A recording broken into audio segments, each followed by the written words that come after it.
फबीहा की चीखें पूरे अस्पताल के दर व दीवार को हिलाकर रख देती हैं। डॉक्टर जब इरहम का मुआयना करते हैं तो उनके चेहरे की संजीदगी देखकर फबीहा का दिल डूबने लगता है और वो वहीं फर्श पर बैठकर रोने लगती है। डॉक्टर ने बताया कि इरहम को एक ऐसी बीमारी ने घेर लिया है जो बहुत खतरनाक है और उसका बचना अब किसी मौजिज़े से कम नहीं। फबीहा को जैसे ही ये खबर मिलती है उसके पैरों तले से जमीन निकल जाती है और उसे अपने वो तमाम गुनाह याद आने लगते हैं जो उसने उस घर में किए थे। फबीहा के जहन में बार बार महक भाभी का वो मासूम बच्चा याद आ रहा है जो फबीहा की एक छोटी सी साजिश की वजह से इस दुनिया में आने से पहले ही रुखसत हो गया था। फबीहा को अब एहसास हो रहा है कि उसने जायदाद और अना की खातिर किस तरह एक हंसते बसते घर को जहन्नम बना दिया था। वो सोच रही है कि शायद इरहम की यह हालत इसके अपने गुनाहों की सजा है और कुदरत इससे हिसाब ले रही है। वीडियो में मजीद आगे बढ़ने से पहले अगर आप मेरे चैनल पर नए हैं तो वीडियो को लाइक और चैनल को सब्सक्राइब जरूर कर दें ताकि आपको ऐसी मजीद वीडियोज मिलती रहें। आसिफ साहिब, अरियान, अलमीर, शाहवीर और ईमान भी अस्पताल पहुंच जाते हैं और फबीहा की यह हालत देखकर सबकी आंखें नम हो जाती हैं। फबीहा जैसे ही महक को सामने देखती है वो पागलों की तरह भागती हुई महक के कदमों में गिर जाती है और उसके पांव पकड़ लेती है। फबीहा रो रो कर कहती है कि महक भाभी, खुदा के लिए मुझे माफ कर दें, मैंने आपके साथ बहुत बुरा किया, मैंने आपकी गोद इजाड़ी थी। वो सिसकियां भरते हुए कहती है कि आज मैं इस दर्द को समझ पाई हूं कि एक मां के लिए उसके बच्चे को खोने का दुख क्या होता है। फबीहा एतराफ करती है कि मैंने ही कच्चन में तेल गिराया था और मैंने ही आपको सबकी नजरों में गिराने की कोशिश की थी। वो कहती है कि भाभी, मेरे गुनाहों की सजा मेरे उस मासूम बच्चे को न दें, आप अल्लाह से दुआ करें कि मेरा इरहम बच जाए। महक, जिसके दिल में फबीहा के लिए बहुत ज्यादा नफरत थी, वो इरहम के मासूम चेहरे और फबीहा की तड़प देखकर अपना सारा गम भूल जाती है।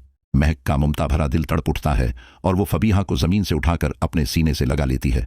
दोनों बहुएं एक दूसरे के गले लगकर जार व कुतार रोती हैं। महक कहती है कि फबीहा, तुमने मेरे साथ जो कुछ भी किया वो बहुत बुरा था, लेकिन मैं इतनी सिंगदिल नहीं हूं कि तुम्हारे बच्चे की मौत मांगूं। महक फबीहा को तसली देती है कि इरहम सिर्फ तुम्हारा नहीं, मेरा भी बेटा है, हम सब मिलकर अल्लाह से उसकी जिंदगी की भीख मांगेंगे। ईमान और आसिफ साहब भी वहां आ जाते हैं और फबीहा को हौसला देते हैं कि जब इंसान अपनी गलती मान ले तो अल्लाह उसे मुआफ कर देता है। आसिफ साहब अपने बेटों अरियान, शाहवीर और अलमीर का हाथ थामकर कहते हैं कि देख लो मेरे बेटों, नफरत हमेशा बर्बादी लाती है और मोहब्बत ही असल ताकत है। अलमीर अपनी बीवी फबीहा का हाथ पकड़ता है और कहती है कि फबीहा, तुमने अपना गुनाह मानकर मुझे शर्मिंदगी से बचा लिया, अब हम दोबारा एक नई जिंदगी शुरू करेंगे। अरियान भी अलमीर को गले लगा लेता है और दोनों भाइयों के दरमियान जमी हुई बरसों की बर्फ पिघल जाती है। अस्पताल में पूरी रात दुआओं का सिलसिला जारी रहता है और सुबह होते ही डॉक्टर खुशखबरी सुनाता है कि इरहम खतरे से बाहर है और उसे होश आ गया है। ये सुनकर पूरा खानदान सजदा शुक्र बजा लाता है और आसिफ साहब की आंखों में खुशी के आंसू आ जाते हैं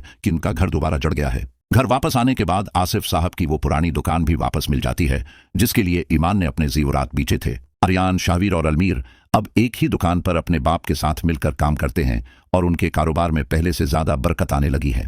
ईमान ने भी शाहवीर को मुआफ कर दिया है और वो अपने बच्चे के साथ एक खुशहाल जिंदगी गुजार रही है क्योंकि शाहवीर अब पूरी तरह बदल चुका है। मिस्कान और इरहम की शादी की तैयारियां भी शुरू हो चुकी हैं और घर में दोबारा शहनाइयां गूंजने लगी हैं। महक अब फबीहा के बच्चे इरहम का इतना ही ख्याल रखती है जितना वो अपने बच्चे का रखती और फबीहा अब महक की सबसे बड़ी मुखलिस बन गई है। आसिफ साहिब अपनी मरहूमा बीवी अंबर की तस्वीर के सामने खड़े होकर कहते हैं कि अंबर, देखो तुम्हारे बच्चे दोबारा एक हो गए, तुम्हारी दुआएं जाया नहीं हुई। फबीहा अब कच्चन में सबके लिए एक साथ खाना बनाती है और वो पहले वाला हसद और बगज हमेशा के लिए खत्म हो चुका है। ड्रामा मेरी बहुएं का ये अंजाम हमें सुखाता है कि जायदाद और पैसा आनी जानी चीज है, असल दौलत तो खानदान का इत्तिहाद है। सच्चाई की जीत हुई और झूठ का मकर व फरेब मिट्टी में मिल गया और इस घर में दोबारा खुशियों ने डेरा डाल लिया है।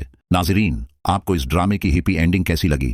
क्या फबीहा को माफ करके महक ने सही किया? क्या आपको लगता है कि ईमान और शाहवीर का रिश्ता अब हमेशा के लिए मजबूत रहेगा? अपनी कीमती राय कमेंट सेक्शन में जरूर दें। हमारे इस सफर में हमारा साथ देने का बहुत बहुत शुक्रिया।